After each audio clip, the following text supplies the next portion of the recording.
Today, we become legends. With the upcoming 10th season of Smite just around the corner at this point, I thought it'd be nice to take a look back at Smite's decade-long history, covering the God releases, meta, SPL and worlds, major events, updates, and more for every Smite season so far. With 9 seasons to cover, this is sure to be a long video, so after kindly asking you to hit that sub button if you haven't already, let's get started with Season 1.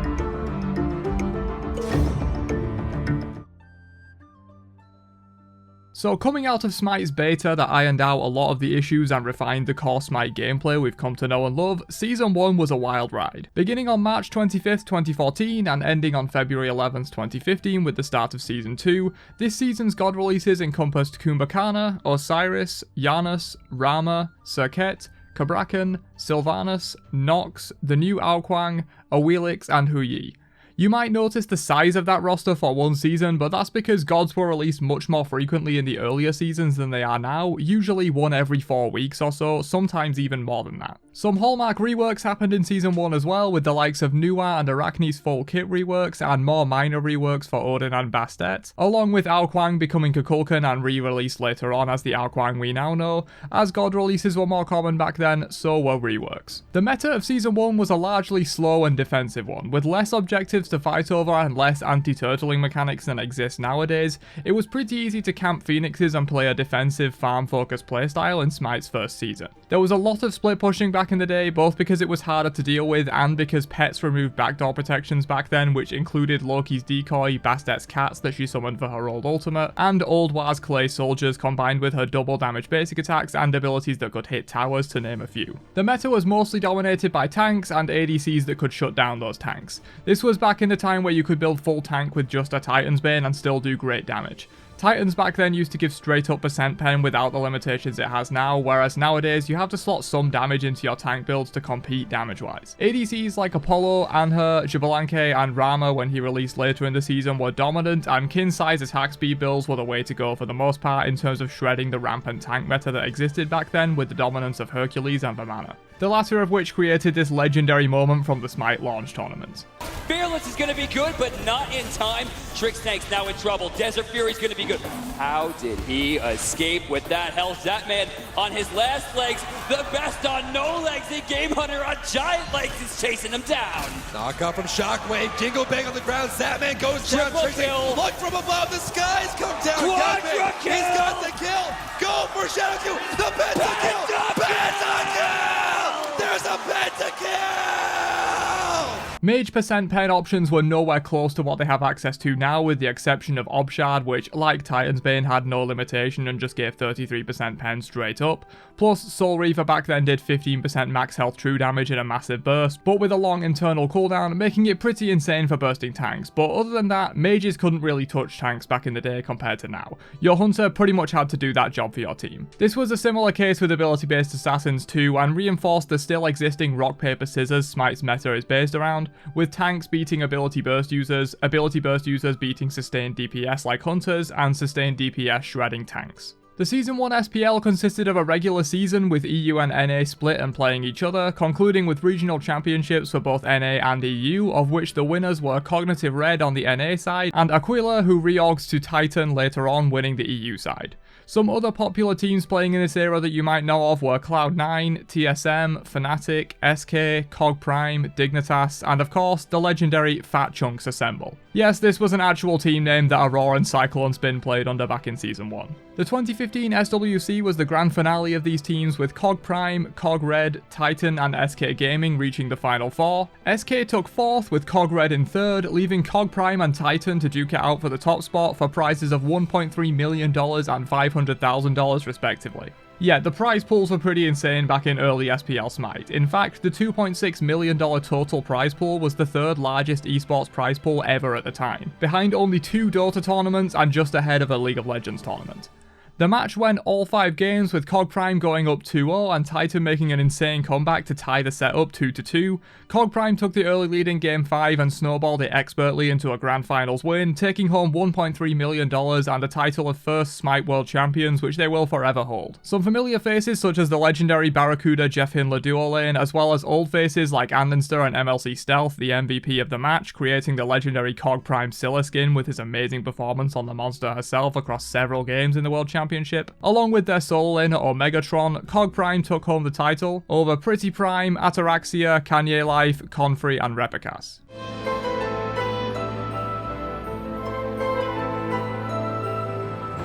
On February 11th, 2015, we left Season 1 behind and launched into Season 2 with the Call to Arms patch. Featuring a new Conquest map which holds my favourite visual design to date. I really like the more realistic but still fantasy-esque elements to this map and prefer it to a lot of the highly saturated maps we get nowadays. This is probably an unpopular opinion, but it's one I stand behind. This map features Olympus on the Order side with Greek-themed architecture and a volcanic Chaos side with the trees going autumnal and a more menacing looking base. Other than small camp and geometry changes, the gameplay of Conquest stayed largely the same. This was mostly a visual update. On the topic of maps, the first iteration of Clash was added back in Season 2 with the Roman theme that was eventually redesigned to be Egyptian. As far as I'm aware, this is also the only time Hi-Rez have ever done a beta for a game mode. The God releases of Season 2 encompassed Bellona, Medusa, Apwash, Ratatoska, Raven, Khepri, Jingqian, Sol, Chiron, and Amaterasu, with Nox also receiving her somewhat controversial rework in mid-Season 2. The purple buff was first introduced in the Season 2 patch. Prior to this, duo lane had a blue buff, the same as Solo, that went to the ADC. There was also the first iteration of Fire Giant's unique attack pool in this update. This has changed a lot over the years, but before this patch, the FD just had a very basic attack chain, and that was it. Midas boots and shoes were also removed at the start of Season 2, which were boots bought mostly by supports that came with defensive stats and a passive that gave increased gold generation. I remember these not being abused that much back in the day, which is kind of insane because I feel like this sort of item will be instantly abused in modern Smite. I mean, just look at the 5 compassion teams we saw somewhat recently and the restrictions that had to be put in place to stop that. Gold generation is incredibly powerful for sure. Some fan favourite items were also introduced in Season 2 with Bluestone Pendant, the Crusher, Lotus Crown and Heartward Amulet all seeing their debut in Season 2, along with Soulstone, a starter item that worked in a similar way to Conduit Gem. The clan system received a major overhaul early in this season as well, giving us a lot of the features like clan honour, increased member limits and clan quests. Features were yet to get back after their removal. The overall meta of Season 2 wasn't massively different from Season 1, with no major conquest map changes, though those would come later, believe me. The meta didn't shift much. It was still largely dominated by tanks. The release of Bellona didn't really help that fact, but it was a more overall balanced meta than Season 1, with mages being much more competitive. The SPL scene was expanded from just NA and EU in Season 1 to include China, LATAM, Brazil and Oceania as well for Season 2, with their own separated leagues that culminated in regional championships for each. The winners of each regional championship and the top 2 from NA and EU would go on to represent their regions at the Smite World Championship 2016. These were Cloud9 and Enemy Esports from the NA side, Paradigm and Epsilon Esports from the EU side, OMGB and Kiaoyu Reapers from China. For some reason China had 2 qualifiers this season, I'm not really sure why. Isurus Gaming from Latin America, Pain Gaming from Brazil and Avant-Garde from OCE. These 9 teams were joined by Fnatic of EU, who won the NA EU wildcard tournament over Team Eager, Zapman's team at the time. Don't worry, Zap has his day later on, as we all know. The 4 semi-finalists for Season 2 Worlds ended up being Cloud9, Enemy, Paradigm and Epsilon. The original 2 qualifiers from both NA and EU respectively. Enemy took the W over Paradigm in their bracket 3-1 to advance to the finals, where they faced Epsilon, who won their bracket 3-2 over Cloud9 in an absolute nail-biter of a set. The actual finals themselves though were a clean sweep by Epsilon 3-0 over Enemy, solidifying Epsilon as the top team in the world at the time, and thus began their 2 to 3 years of dominating the Smite Pro scene. For their efforts, Adapting, Dimi, Emelito, Irafa and the MVP mid laner Yaman got to take home $500,000 between them, while the runners-up, Captain, Pain Beyond, Vetium, Chaos, Salt Machine and Adjust took home $200,000 between them, still incredibly respectable. Not quite as crazy a prize pool as Season 1 SWC, but $500,000 is still nothing to scoff at.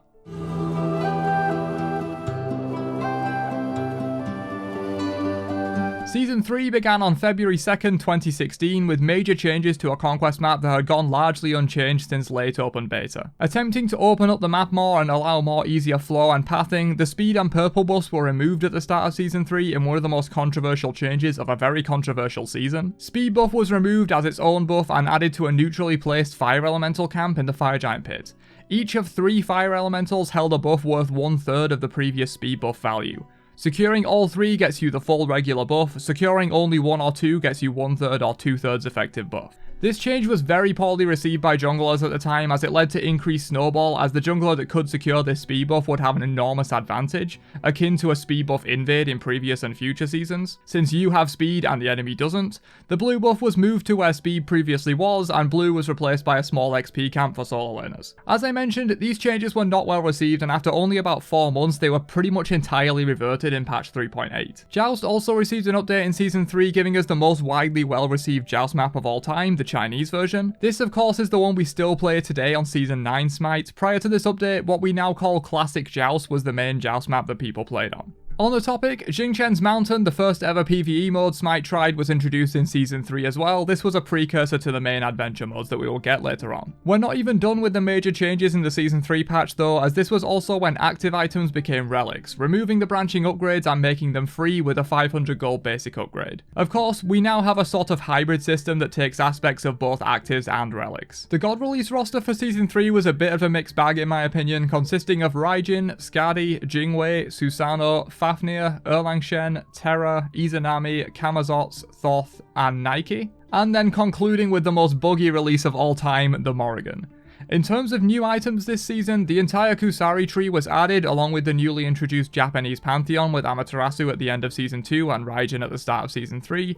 This tree is still widely used today, but it was worth noting that Shoguns didn't exist with the launch of this tree. At the start, it just had Genjis and Onis. 2 new relics were also added this season: Thorns, which did exist as an old active item but was removed in the change to relics and was added back then, and Phantom, which was added as a counter to Odin's dominance at the time. Poison Star was also added this season. Wind Demon previously existed, but this was our introduction to Poison Star, which now of course exists as a glyph for Deathbringer as opposed to its own item. Relic Dagger was also added in Season 3 with a slightly different passive and name, along with Emperor's Armor. In patch 3.5, one of, if not the most controversial change of all time happened. Golden Bow was buffed along with its tier 2 throwing dagger, getting a miniature version of the passive its tier 3 held. For those unaware, Golden Bow was the predecessor to Golden Blade that we now have in the game, making your basic attacks deal AoE splash damage. Golden Bow is also the reason why Golden Blade is limited to melee gods only. This buff to throwing dagger was instantly abused by hunters in the duo lane to give them insane wave clear without needing to use any abilities and spend any mana, and resulted in a meta of ADCs being 2 to 3 levels and an item up on everyone else on the map by the time teamfights started happening. The change was intended to make low pressure, low clear hunters like Artemis able to compete with higher pressure, higher clear picks like Anhur, but it just resulted in the usual suspects getting even more farm than they did before and dominating the meta.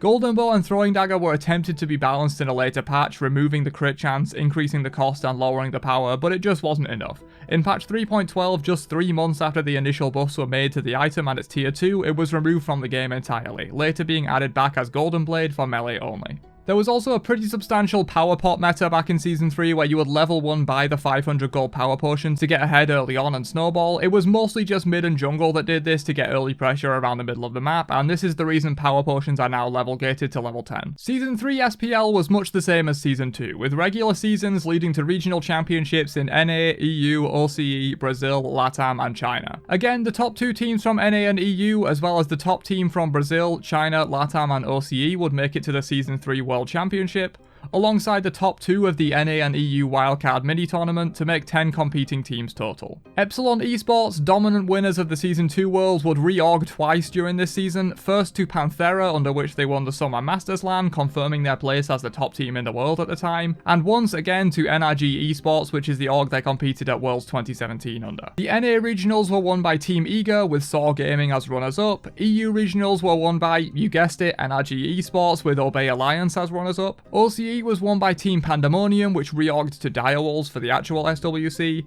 Brazil by INTZ Esports, Licht Esports won the Latin American regionals, and Team Happy won the Chinese scene. The NAEU Wildcard Gauntlet had some impressive competition and was won by Team Allegiance with Luminosity Gaming as runners-up. This set the stage for the Season 3 Worlds, and after many hard-fought matches, the top 4 emerged as Team Eager, Luminosity, Obey Alliance and NRG Esports. Both semi-finals went to a Game 5, with Obey eking out a win over over Eager 3-2 and NRG doing the same to Luminosity, making it an OB versus defending champions NRG in the finals. An EU versus EU affair. And as you might have guessed by the way I've been waxing nostalgic for this NRG roster, they took Worlds yet again with a 3-1 win over OB, making the second Worlds in a row where the semi-finals were more competitive than the finals. NRG really must shine under the pressure of winning $600,000, the Season 3 Worlds winner's prize, with OB receiving $145,000 for their trouble. To this day, this roster of Demi, Adapting, Yamin, Emilito and Irafa are the only ones to win Worlds back-to-back with the same roster, and it's a testament to their dominance throughout Season 2 and 3, and is why, in my humble opinion, they go down as the strongest Smite team of all time.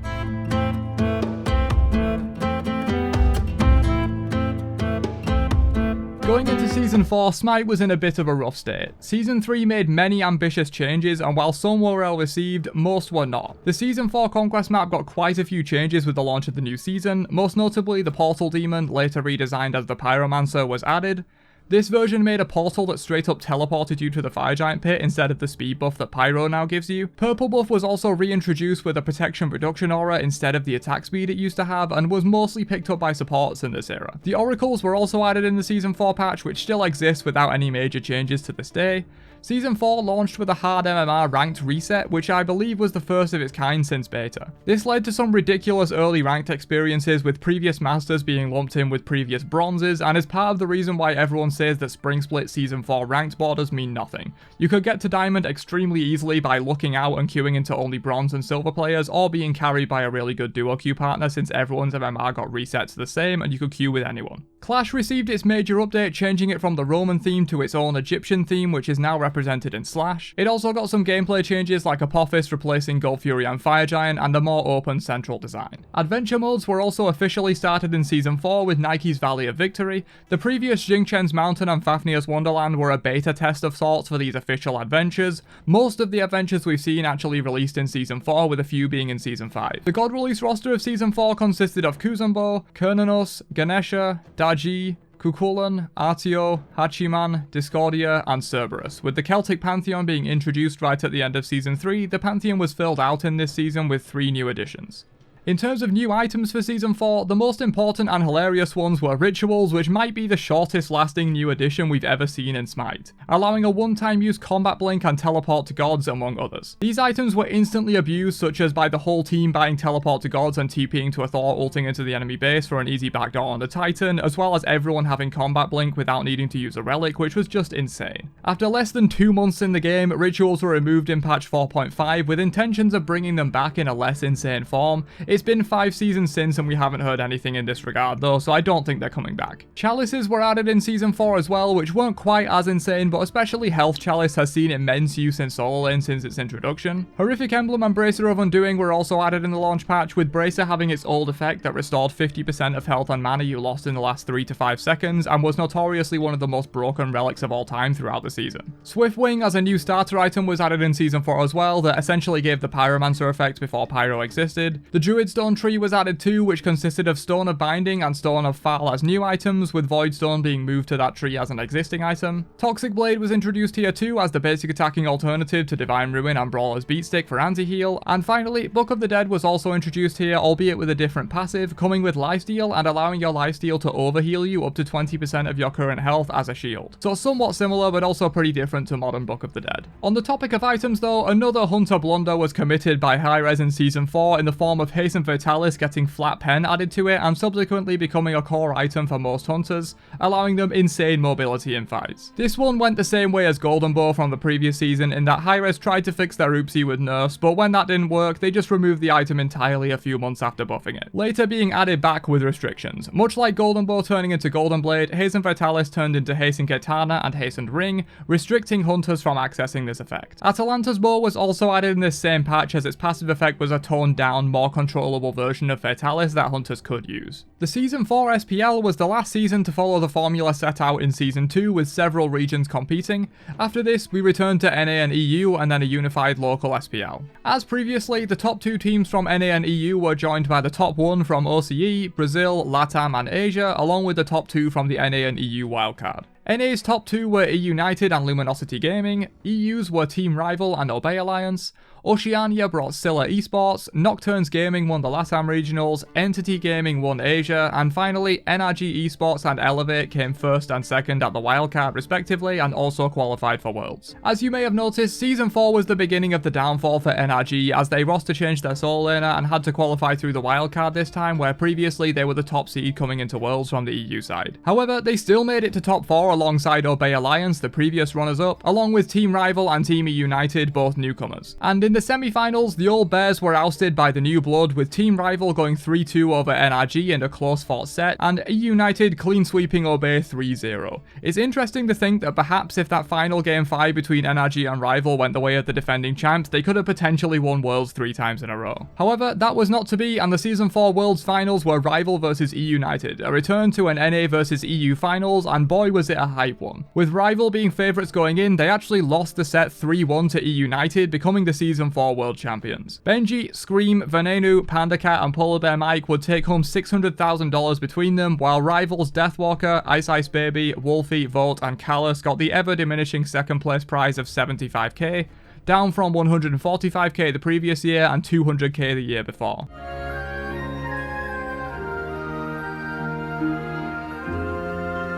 With Season 3 and 4 making questionable changes to Smite, many of which were quickly removed or reverted, Season 5 had a lot of pressure on its back to reverse the course the game was currently on, and boy did it fill that need. With an entirely new Conquest map both visually and gameplay wise, the visuals changed drastically to a more saturated fantasy design compared to the comparatively more gritty and realistic looking design of old maps, as well as featuring Mount Olympus versus Tartarus for Order versus Chaos respectively. Gameplay wise, the whole geometry of the map was overhauled to give the jungle a more closed-in, tight feel with winding corridors rather than larger open spaces, while the map itself grew larger roughly by 20%, mostly wider to accommodate a larger and more in-depth jungle. The geometry of the map was also made completely symmetrical to avoid any advantages or disadvantages playing on Order versus Chaos respectively, since this is something the player has no control over. Previous seasons' Conquest maps actually had some irregularities in this regard. The Pyromancer replaced Season 4's Portal Demon, and the enhanced Fire Giant was also added to Conquest in this update. The God release roster of Season 5 was also an improvement over the previous 2 seasons in my opinion, beginning with Achilles, followed by Chernobog, Baron Samedi, Pele, Hera and King Arthur to round it out. 4 new Pantheons were introduced in this season with Slavic, Voodoo, Polynesian and Arthurian. This was the start of God releases becoming less frequent, with significantly less released in Season 5 onwards compared to the first 4 seasons. Freya was also reworked in this season into Burst Freya, where her 1 was a huge one-hit burst instead of many extra hits of damage, and her 2 was on a toggle with no cooldown. Arguably the most broken version of Freya we've ever seen with Book of Thoth and Polynomicon, she was an absolute one-shot machine. A major gameplay change made in Season 5 was the removal of starter items and introduction of blessings as their replacement. These old starter items were much like the tier 1 starters we have now, but with a bit less variety and no upgrades. Blessings were similar in that they had no tier 3 upgrades, only 1 per role, and were still sold late game for a full item, but these had mini quests built in that evolved the item for bonus stats and effects, though again, not on the level of a full item. These blessings stood as the main starter option until Season 8 revamped and reintroduced starter items. On the topic of new items, masks were reintroduced in Smite in Season 5 in their basic forms. Rangdas and Lonos worked similar to how they work now, except they were not starter items and didn't have the stacking mechanic. They just straight up increased or decreased damage taken and dealt respectively. This was alongside arguably the most broken mask, which was Bumbas, giving 35% movement speed at the cost of increased damage taken and decreased damage dealt. Mostly abused on the Morrigan, but strong on some other picks as well. Movement speed is very highly valued, and this mask was strong for sure. Lonos also had its day, especially since it was released without the healing reduction added on and was abused by healers for a while due to that. Berserker's Shield also saw its debut in Season 5 in its original form, which mirrored the original tier 2 Glad Shield. This one was pretty broken on release, allowing abusers of the item like Erlangshen to solo Fire Giant pretty much as soon as it spawned with the item. Later on in the next season, both Glad Shield and Zerk Shield were reworked into full tier 3 items. They were tier 2s of course before this point. Golden Blade was also introduced here, as we mentioned in the Golden Bow section of Season 3. At this point, Mercury's 1 still counted as a basic attack for all purposes, and we had a brief Merc meta where he was one-shotting camps with his 1 before it was changed to not proc basic basic attack item effects anymore. The commendation system was introduced in Season 5, allowing players to commend their teammates for being great guides, friendly players, strong teamwork, etc. You all know this system. The Season 5 Pro League was a marked change from previous years, with the main season being divided into 3 splits and only NA and EU. Each split ended in a Masters LAN, with the fall season NA and EU LAN's top teams being qualified for Worlds, with the remaining 4 teams from both regions going into a Worlds qualifier tournament along with the top international teams. 1 from both LATAM North and South, 1 from Brazil, 1 from Oceania, 1 from Southeast Asia, along with the top team from the EU and NA Smite Minor League. The top 4 teams from this qualifier tournament would rejoin the top 2 from the NA and EU 4-split Masters LAN in an 8-team World Championship, and as it happens, the top 4 from this tournament were all EU and NA, meaning there was no international representation at Season 5 Worlds. The previous World Champs E United, along with the 2-time champs NRG and 2-time finalists Obey, were all knocked out in the bottom 4, leaving only Team Rival as the recognisable face from the previous top 4 Worlds. They were joined by Trifecta, Dignitas and Splice in the top 4. And the streak of semi-finals being more competitive than finals was broken, with each semi-final being a 3-0 victory for Splice and Rival respectively, making yet another EU versus NA finals. In a hard-fought 5-game set, Splice ended up taking home the W with a 3-2 victory over Rival, making the second Worlds in a row that Rival has made it to finals but fallen at the last hurdle to an NA powerhouse team. While there doesn't seem to be any information on the exact winnings of each team, Divios, Sino, Moswal, Cyclone Spin and Aurora would take home the lion's share of 785k, the total prize pool for the tournament, with rivals Deathwalker, Ice Ice Baby, Wolfie, Vote and Callus taking home the second place prize.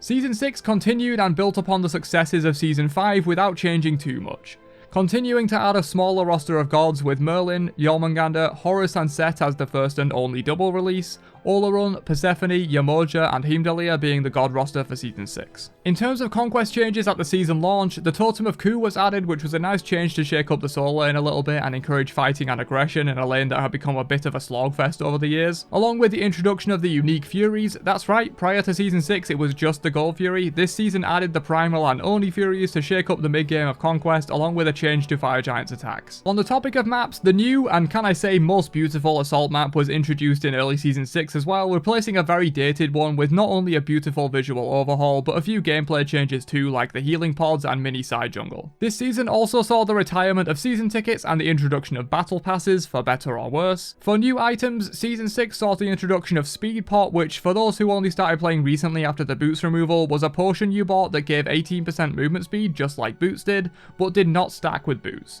This was bought in the hyper late game alongside selling your boots, so you kept the movement speed but could get a full tier 3 item, and it was as clunky as it sounds. This was eventually removed alongside boots in Season 8. The Arthurian item tree was also added in Season 6 following the release of Arthur and Merlin in late Season 5 and early Season 6 respectively, with Arendite, Pridwin, Staff of Muradin and Failnot all seeing their debut here. Contagion was added in this same patch as well, giving a physical defense equivalent to Pestilence in a similar way to Brawlers and Divine being equivalents for physical and magical respectively. Not too much else happened in Season 6 since, as I mentioned, it was mostly building upon the success of Season 5 with some minor but still much appreciated changes. This was also the start of the longer patch cycle with closer to 12 updates a year instead of 24 in previous seasons. Season 6 was the start of the unified local pro league held in Georgia. No more would teams compete as NA and EU meeting at Worlds. From this point on, all teams were based in Atlanta and every pro league event was a LAN. This approach had its pros and cons, but this is still the way it's done today. With 10 teams competing over 2 phases of play with a Masters LAN after each, the winners of Phase 1 were Team Rival, the runners-up from the previous 2 seasons of Worlds, albeit not with the same roster, while Phase 2 was won by Renegades. 18 teams in total qualified for the 2020 Season 6 World Championship, with all 10 from the Season 6 Pro League, a departure from previous seasons where only the top teams of EU and NA would directly qualify, along with 2 additional teams from NA and EU, plus the #1 Xbox and PlayStation teams from both NA and EU. Hype Unit Xbox and Rival Xbox from, well, Xbox, and Ariel Arise plus Big Money from PlayStation battled it out, with the finalists being both Xbox teams. In the end, Hype Xbox took the win 2-1 over Rival. As mentioned, 18 teams qualified for the World Championships, however only 8 of those qualified for the main event. Rival, defending champs Splice, Renegades, Dignitas, PK, and E United qualified directly from the SPL main phase, while the winners of the placement bracket, SK Gaming and Sanguine, joined them to make 8 teams total. The top 4 emerged as Rival, Dignitas, Renegades, and SK, with Rival qualifying with a dominant 3-0 victory over Dignitas, and SK taking the win in a closer set with Renegades 3-2, making it to the finals when they only just made it to the main event via the placement bracket. And SK continued their impressive run in the finals to take a 3-1 victory over Rival, the 3rd time in a row that Rival makes it to the finals but falls at the last hurdle. But again, this Rival roster was completely different and not at all the same roster that made it to finals the last 2 times, it was just the same organization. Again, there's no actual information on the exact prize pool for each team, but SK's Belair, Sam for Soccer, Paul, Zapman, and Neilmar would take home the lion's share of the 800k total prize pool, with Rivals Final K, Captain Twig, Panda Cat, Arco, and Polar Bear Mike taking the 2nd place prize.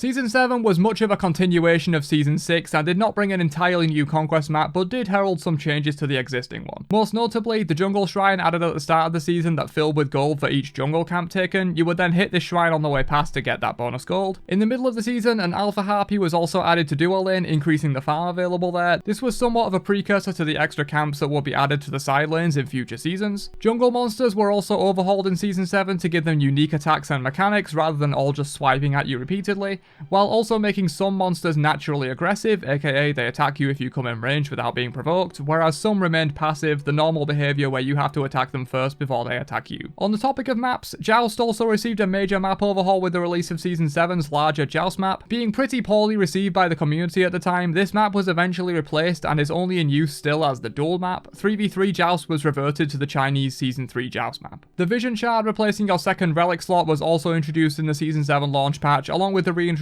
of Hand of the Gods as a consumable after its removal as a relic a while back. The God roster of Season 7 was again shrunk down compared to earlier seasons, opening with Mulan, followed by Baba Yaga, Cthulhu, Tsukuyomi, and finally Danzaburo. This roster was noticeably smaller than any other season because Season 7 was the first to be done completely remotely due to pandemic restrictions. And on the topic of gods, the infamous Loki rework also occurred in late Season 7. Some completely new items were also introduced this season. Tyrannical Platehelm was added as a Tier 3 upgrade path from Dynasty Platehelm, which was previously Tier 3 only, along with Ring of Hecate, a magical ADC item that was instantly popular and is still widely used to this day. Caduceus Shield was another item introduced in Season 7, which is of course the physical equivalent to Rod of Asclepius and fit nicely into high sustain solo builds and of course physical team healers like Guan Yu. On the topic of healing, we also got Shadowsteel Shuriken as another anti-heal option for hunters that want to go into crit builds, along with Serrated Edge, which gives you extra stats if your abilities are on cooldown, and finally we also got Charon's Coin, an alternative percent pen option for mages with slightly better stats than Obsidian Shard, but with a bit worse overall penetration and higher cost. And while technically not new, the Sledge was also added, which was more of a reskin of Masamune, which was originally on the Katana tree and had more power and movement speed oriented stats as opposed to the tanky stats on its rework, the Sledge. And finally, I haven't been mentioning item reworks throughout the video, but I would be remiss not to mention the shield reworks which happened in mid-season 7, changing the tier 2 Zerk and Glad shields into their tier 3 counterparts, which,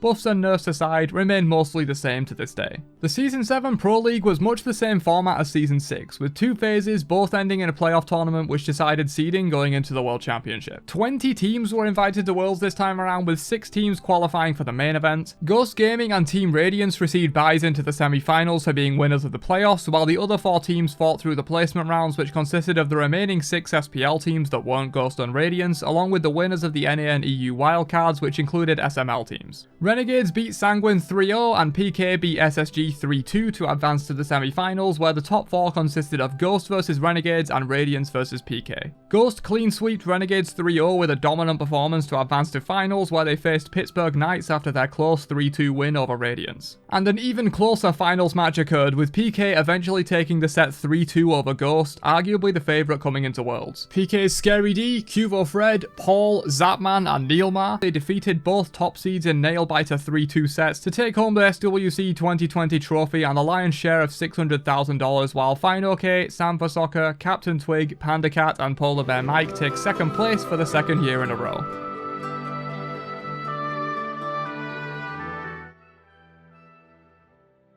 Season 8 brought a ton of changes with an entirely new Conquest map both visually and gameplay wise, once again widening the map to make room for more camps and lengthen the time of rotations. The Greater Scorpion was added in this update that still exists today, enhancing your next buff spawns. Lesser Scorpions were also added to both duo and solo, which is what I mentioned in the foreshadowing with the Alpha Harpy in Season 7. Base gates were added, and of course the geometry of the map was shifted around substantially. This was also the beginning of the so-called living map era, where Conquest gets a visual update, sometimes with minor gameplay adjustments too, roughly 3 times a season. On the topic of maps, Clash and Siege were removed in this season with plans to merge them into one game mode releasing later on. The widely reviled Season 7 Joust map was also replaced in Season 8, initially by the very first Joust map, Classic Joust, but then again by the Season 3 Chinese Joust map, which the mode still uses today. However, Duel of course still uses the Season 7 larger map. The god roster for Season 8 consisted of Tiamat, Gilgamesh, Morgan Le Fay, Charybdis, Cleaner, and Atlas, with reworks being introduced for Bastet, Persephone, and Erlang Shen in this season as well. The new maps and gods weren't the only features brought by Season 8 though. We also saw the introduction of starter items, which we all know and love, and the removal of blessings. Every starter item that exists now was added in this update, with the exception of the masks, which were added later on in Season 9 and provide much more variety with a total of 6 different options per role, 3 starters with 2 upgrades for each, versus just getting the 1 blessing for your role and that's it in previous seasons. You also no longer had to sell your starter items since they upgrade directly into powerful tier 3 items that you almost always want in your build. This combined with no longer needing to buy and sell boots makes build paths much smoother in modern Smite than they used to be. In terms of other new items, there really weren't that many in Season 8 due to the introduction of effectively 32 new items with the starters. That was more than enough to shake up the item meta alongside buffs and nerfs to standard tier 3 items and the removal of boots, which changed up build orders quite a bit. The Season 8 Pro League was very similar to its predecessors in Season 6 and 7, but with 3 phases and 3 playoff lands instead of 2 in the previous seasons. Each team was also no longer sponsored by an org, but instead by Hi-Rez directly, and took on themed names based on Smite, like the Oni Warriors for example, and this is how SPL is still done to this day. The actual Worlds lineup was also significantly smaller than Seasons 6 and 7, with just 12 teams competing. The top 2 teams from Phase 1 and 2 received byes into the quarterfinals, while the top 2 teams from Phase 3 received byes into the semi-finals, as they proved to be the strongest teams right before Worlds. To make up the final 4 teams for the top 12 at Worlds, there were 2 circuit playoffs, one for NA and one for EU, where minor league teams had a shot to make it to Worlds. The winners of these, Elysium, Sleekness, Captain OT Fan Club, and Winner Dogs, joined the 6 SPL teams in a 10-person tournament with 2 groups of 5 teams. The finalists of these groups would join the top 2 seeds of Tartarus Titans and Camelot Kings in a 6-team main event. This resulted in the Solar Scarabs, Jade Dragons, Atlantis Leviathans, Olympus Bolts, Tartarus Titans, and Camelot Kings duking it out. The final 4 were Titans, Scarabs, Kings, and Leviathans, with Titans taking their set 3-1 over Scarabs, and Leviathans doing the same over 2nd seed Kings to make it a Titans versus Leviathans final. The Tartarus Titans were definitely the favourites going in and the number 1 seed, but in a shocking upset, Leviathans clean sweeped them 3-0 to win the Smite World Championship 2022. Yakor, Panitom, Shinto, Zapman, and Rongyu took home the lion's share of $400,000, with Benji, Layers, Paul, Cyclone Spin, and Aurora taking the 2nd place prize.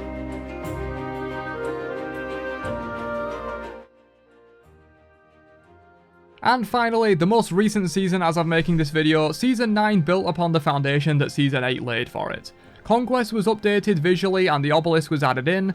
On launch, the obelisk spawned Indra's Sceptre, but later on in the season this was changed to instead spawn trebuchets that help push towers, while Indra's Sceptre was moved to a camp in the duo lane instead. Slash was finally released in Season 9 after the removal of Clash and Siege last season, featuring a mostly Clash-like map but with added Siege Juggernauts and the style of both, with one half Mayan and one half Egyptian visuals to represent both modes that burst it. The god release roster of Season 9 was one god smaller than intended, as the final release of the season had to be pushed back as Hi-Rez diverted developer time to the major Season 10 update, which is coming soon as of the release of this video, but might already be here if you're watching this in the future, since Season 9 is just concluding as I'm making this video. The Season 9 roster consisted of Shiva, Yu Huang, Lancelot, Ishtar, and Maui. In terms of new items, the major update in this regard for Season 9 was the introduction of branching Tier 3 relic upgrades. This new system took the best parts of active items from back in the day and the new relic system and merged them into one.